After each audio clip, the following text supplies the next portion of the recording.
ఇలాగే విమర్శించారు ఆయన. 1990లో కూడా విజన్ 2020 ఏంటి అర్థం లేదన్నది. అందరికీ కనిపిస్తే వాళ్ళు మహానాయకులు ఎందుకు అవుతారు? ఆయనకి కనిపించింది రాళ్లలో రప్పలో ఒక మహానగరాన్ని సైబరాబాద్ వచ్చింది. దానిలో కొన్ని లక్షల మంది.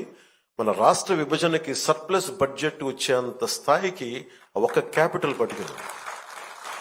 అలాంటిది ఆయన మళ్ళీ ఈ 24 కూర్చొని రేయింబవళ్ళు కష్టపడి అందరి సలహాలు సూచనలు తీసుకొని 2047 విజన్ డాక్యుమెంట్ని తీసుకెళ్లి అది సంపూర్ణంగా మనందరం చెయ్య కలిపి కులాలకి మతాలకి ప్రాంతాలకి అతీతంగా తీసుకెళ్తే అది $2.2 ట్రిలియన్ ఎకానమీగా అది ముందుకెళ్తే ఆ రోజు పొట్టి శ్రీరాములు గారికి సాధించిన ఆయన బలిదానానికి నిజంగా నివాళి ఏర్పాటు చేసినట్టు అవుద్ది.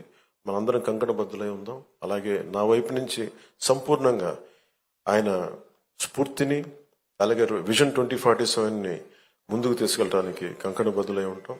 ముందుగా కమిటెడ్గా ఉంటాం తెలియజేసుకుంటూ మరోమారు పొట్టి శ్రీరాములు గారికి ఆయన ఆత్మార్పణ దినానికి నేను జోహార్లు అర్పిస్తూ సెలవు తీసుకున్నాను.